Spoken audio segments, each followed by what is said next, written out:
मौला रे मौला रे कैसा इम्तिहान है।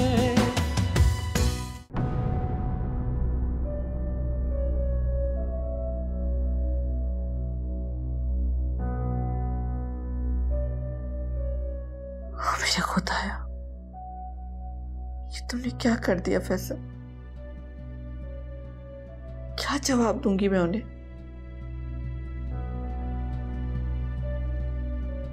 कितना शर्मिंदा करवा दिया है तुमने मुझे। क्या सोच रहे होंगे वो लोग मेरे बारे में? सारा खानदान वहां जमा हुआ है, इंतजार कर रहा है हमारा, और यहां इस वक्त ये किस मुश्किल में फंस गई हूं मैं। ये सारा तो मेरे हलक का कांटा बन गई है। इतनी मुश्किल से फैसल को राजी किया था, सब कुछ हिला के रख दिया उसने। या अल्लाह, ये दिन देखने से पहले मैं मर क्यों नहीं गई।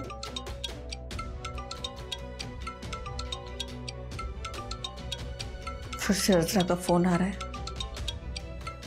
क्या जवाब दूं मैंने? या अल्लाह, ये दिन भी देखना था मुझे अपनी जिंदगी में। इसको समझ दे फैसल को अल्लाह मियां, समझ दे।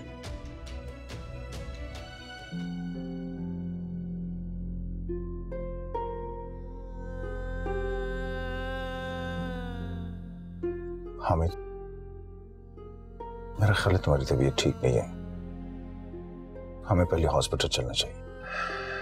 नहीं अमर, शायद इसके बाद सबा से माफी मांगने की मोहलत नहीं मिलेगी, इसलिए मैं पहले यही आया हूं। प्लीज अमर, मुझे सबा के पास ले चलो प्लीज। हामिद, मुझे तुम्हारे सबा से मिलने पे कोई इतराज नहीं है, मगर सोच लो, अगर सबा ने भी तुम्हारे साथ वही सलूक किया जो ज़ारा ने किया है तो शायद मैं इसी सलूक के काबिल हूं, और इसलिए यहां आया ताकि हर सितम पर उफ ना करने वाली सबा मेरे हर जुल्म को अपना निश्तर बनाकर मेरे सीने में उतार दे। तुम खुद को क्यों अजियत देना चाहते हो हामिद? जानते हो कि सबा तुम्हें माफ नहीं कर सकती। सारे रास्ते तुम यही समझाते आए हो, और मैंने तुमसे एक ही दरखास्त की कि जब तक सबा मुझे माफ नहीं करती शायद मैं सुकून से मर भी नहीं पाऊंगा। प्लीज प्लीज मुझे उसके पास ले चलो। ठीक है,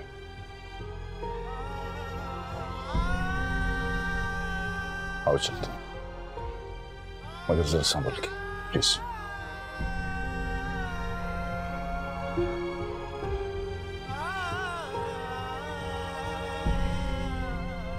अरे कहाँ रह गए थे आप? कब से फोन कर रही हूँ, फोन भी नहीं उठा रहे थे।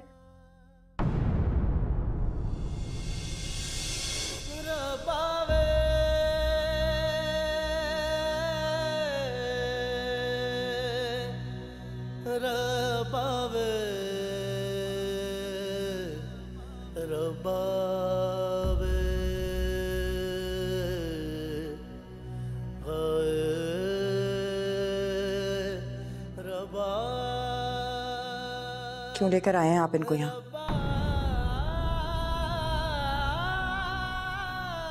तुमसे बात करना चाहता हामिद। प्लीज अमर, मैं आपकी बीवी हूँ। इस ईमान पर तो लेके आया हूं इसे, तुमसे बात करनी है इसे। आप इनसे कह दीजिए मुझे इनकी कोई बात नहीं सुननी, आप इन्हें वापस भेज दीजिए। प्लीज सबा, प्लीज मुझे माफ कर दो सबा। वो सारी ज्यादतियां जो जिंदगी भर मैंने तुम्हारे साथ की हैं, मुझे एतराफ है कि मैंने जिंदगी में कभी तुम्हारी कदर नहीं की, कभी तुम्हें खुशियां नहीं दी, कभी तुम्हें किसी तरह का सुकून नहीं दिया। प्लीज प्लीज सबा, बस मुझे एक बार माफ कर दो प्लीज। अब इन बातों का कोई फायदा नहीं। अहमद ने मुझे इतनी इज्जत दी है कि मैं अपना माजी भूल चुकी हूँ। मैं नहीं जानती आप कौन है। सबा, सबा प्लीज, सबा प्लीज मुझे माफ कर दो बस, प्लीज सबा। हामिद, हामिद तुम ठीक तो हो? हाँ मैं ठीक हूं। देखो अमर, सबा सिर्फ तुम्हारी बात मानेगी। मेरे तो जिंदगी भर तुमने मुझ पर एहसान किया, बस ये आखिरी एहसान भी कर दो प्लीज। एक बार माफी दिलवा दो प्लीज।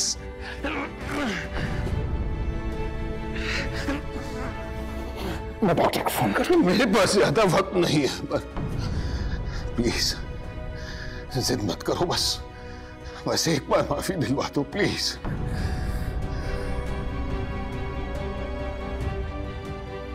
सबा, संगदिल मत बनो प्लीज। मेरी खातिर हामिद को माफ कर दो प्लीज।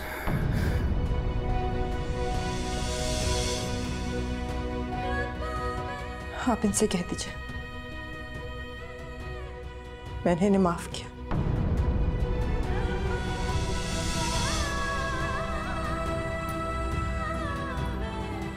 हामिद, हामिद, हामिद, हामिद अपने आप को संभालो। हामिद, मैं डॉक्टर को फोन कर दूं। हामिद, हेलो,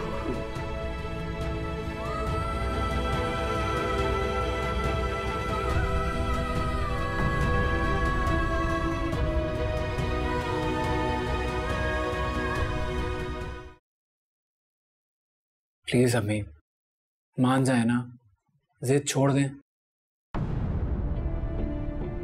तुमने मुझे जलील और रुस्वा करने में कोई कसर नहीं छोड़ी फैसल। उनका सारा खानदान हमारा इंतजार करता रहा, सिर्फ तुम्हारी वजह से मैं वहां नहीं गई।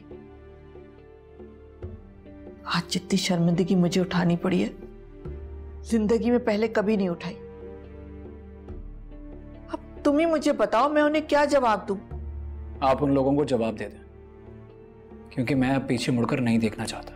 पागल तो नहीं हो गए तुम? अरे मैं उनसे वादा कर चुकी हूं। वादे तो मैंने भी बहुत किए हैं अम्मी, और मेरे वादे वफा होने का वक्त आ चुका है। अब अगर अल्लाह ने मेरा साथ दिया तो कोई इंसान मेरे रास्ते की रुकावट कैसे बन सकता है। आप लोगों की फिक्र ना करें, बेटे की खुशियां देखें।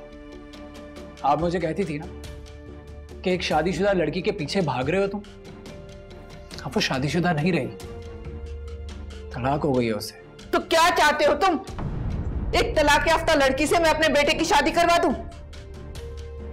कभी सोचा है तुमने कि लोग क्या कहेंगे? लोगों को बीच में मत लाएं, कोई आकर हमारा दुख नहीं बांटता। जब मैं जारा की जुदाई में जल रहा था, किसी ने आकर मेरा साथ नहीं दिया, उल्टा मुझ पर हंस रहे थे, मजाक उड़ा रहे थे, तमाशा देख रहे थे मेरा। तो फिर अब उन लोगों के लिए अपनी खुशियों को कुर्बान कैसे कर दूं? अम्मी प्लीज लोगों की फिक्र ना करें, मेरा सोचें। कैसे फिक्र न करूं लोगों की?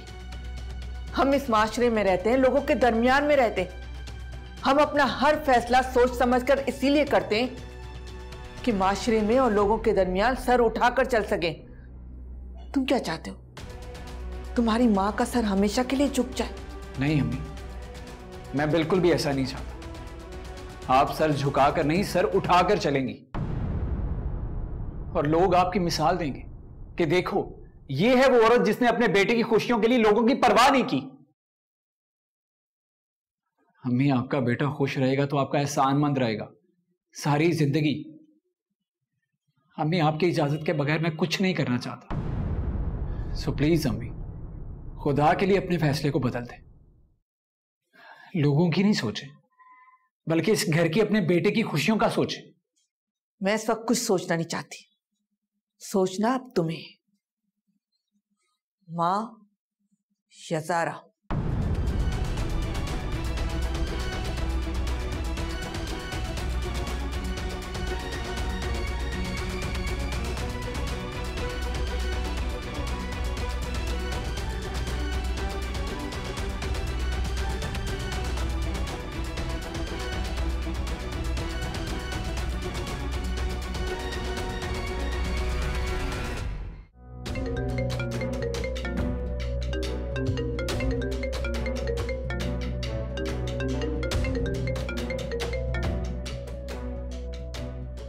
हेलो मामा, आप अहमर अंकल को समझा दीजिए कि हर किसी को मेरे घर लेके ना जाया करे। मैं उन्हें कभी माफ नहीं करूंगी जिन्होंने मेरा सौदा किया। क्या अहमर हामिद को लेकर तुम्हारे घर भी गए थे? जी मामा, उनको समझाइए प्लीज। उनका गुनाह नाकाबिले माफी है। लेकिन आपको कैसे पता चला? अहमर उन्हें लेकर मेरे पास भी आए थे। देखा आपने? देखा, अहमर अंकल ने जानबूझकर उनकी जमानत करवाई, डिस्टर्ब करने के लिए मुझे, आपको और ज़ीनिया को। बदला लिया है हमसे और खास तौर पे मुझसे। अहमर की फितरत में बदला नहीं है, ना वो किसी से इंतकाम लेते हैं। ये सब उनकी पर्सनैलिटी का हिस्सा नहीं है। जमानत भी उन्होंने हामिद की सिर्फ इंसानियत की बुनियाद पे ही कराई थी, और ज़ीनिया के बेहद इसरार पर उसने जिद लगा रखी थी कि किसी भी हाल में हामिद को जेल से छुड़ा दिया जाए। और मामा, मैं भी तो उनको जर की जमानत के लिए कहती रही। जर का चैप्टर खत्म हो चुका है, तुम उसकी बात करना बंद कर दो अब। तो आपने उन्हें माफ कर दिया? जिस शख्स से कोई ताल्लुक ही ना हो, कोई रिश्ता ही ना रहा हो, उसे माफ कर देना चाहिए। गिले शिकवे तो अपनों से होते हैं ना। मियां बीवी का रिश्ता तो 3 लफ्जों से ही बनता है और 3 लफ्जों से ही टूट जाता है। मगर बाप बेटी का रिश्ता तो मर के भी नहीं टूटता। इसीलिए मैंने पापा को माफ नहीं किया। बहुत सख्ती से बात की, उन्हें जाने के लिए कह दिया। हाँ, जबकि वो मुझे थोड़े बीमार भी लग रहे थे। मुझे लगता है उनको हार्ट अटैक हुआ है। क्या? अहमर उनको हॉस्पिटल लेके गए हैं। एक काम करो, ज़ीनिया को फोन करके जरा बता दो। मुझे लगता है उसे पता होना चाहिए।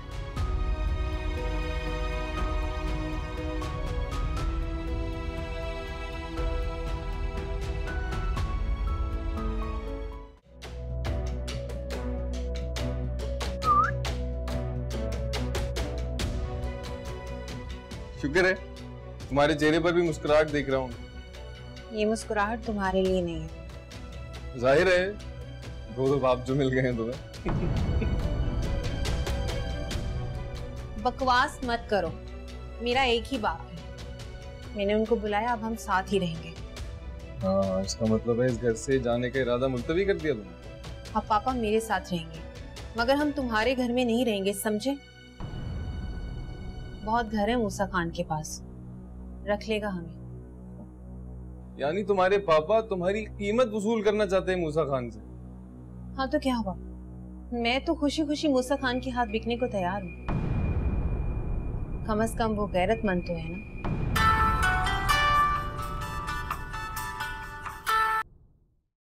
हाँ बोलो ज़ारा। क्या?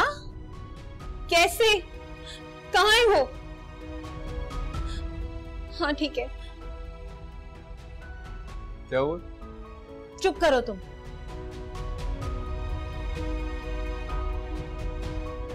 हेलो, हाँ मूसा खान, मुझे कहीं जाना है, प्लीज मुझे आकर यहाँ से ले जाओ। प्लीज जल्दी आओ।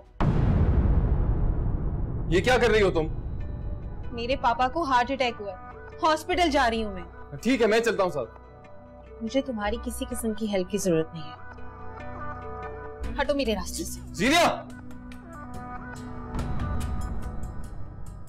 मुझे आपसे पूछना था कि पापा को देख के आप गायब क्यों हो गई थी? एक बात कहूं, तुम यकीन करोगी, मैं अपनी बाकी की जिंदगी गुमनामी में बसर करना चाहती हूँ। ऐसे किसी भी इंसान से ताल्लुक नहीं रखना चाहती। क्या शायद सामना करने से डर सी गई हूँ? जब दिल में चोर हो तो डर तो लगता ही है। हाँ शायद। ज़ारा, तुम एक काम करो, मूसा खान की दी हुई प्रॉपर्टी की फाइल जितनी जल्दी हो सके इस घर से हटा दो। मगर क्यों? तुम्हें 1 मिनट के लिए भी मूसा खान पर भरोसा नहीं करना चाहिए। और फिर तुम्हें अपनी बहन को भी उसके चुंगल से बचाना है। ठीक तो आप कह रही हैं, लेकिन ये सब मैं कैसे करूंगी? फैसल को बुलाओ और उसके हवाले कर दो फाइल। फैसल के हवाले नहीं कर सकती। मैं किसी भी हाल में फैसल की मदद नहीं लेना चाहती। लेकिन ज़ारा, तुम्हें एक दिन तो उसका हाथ थामना ही होगा। याद रखो, फैसल से बढ़कर तुम्हें कोई और सहारा नहीं दे सकता। वो बहुत मुखलिस है तुम्हारे साथ। मगर अपनी जिंदगी का ये बाब मैं हमेशा हमेशा के लिए बंद कर चुकी हूँ। अपने हाथ से बंद किए हुए दरवाजे कभी कभी अपने हाथ से ही खोलने पड़ जाते हैं। ऐसा कभी नहीं होगा। ऐसा ही होगा, मेरी दुआ है। खैर, फैसल के नहीं तो अपनी माँ के हवाले कर दूं। नहीं तो फिर अहमद साहब से सच्चा और मुखलिस इंसान कोई और नहीं हो सकता। सारा उन्हें उनका एहतराम लौटा दो, उनकी हैसियत को तस्लीम कर लो। देखो ना सारा, जो शख्स अपने दुश्मन पर रहम खा सकता है, उससे ज्यादा सच्चा मुखलिस इंसान और कौन हो सकता है? बिल्कुल सही कह रही हैं, ये तो है। बस तो बेटी बनकर अहमद से सॉरी करो और उन पर एतबार करो। ठीक कह रही हैं। अहमद अंकल के एहसानों का बदला मैं, मामा और ज़ीनिया कभी नहीं उतार सकते। ज़ारा, तुम इतना याद रखना, तुम हमेशा मेरी दुआओं में रहोगी।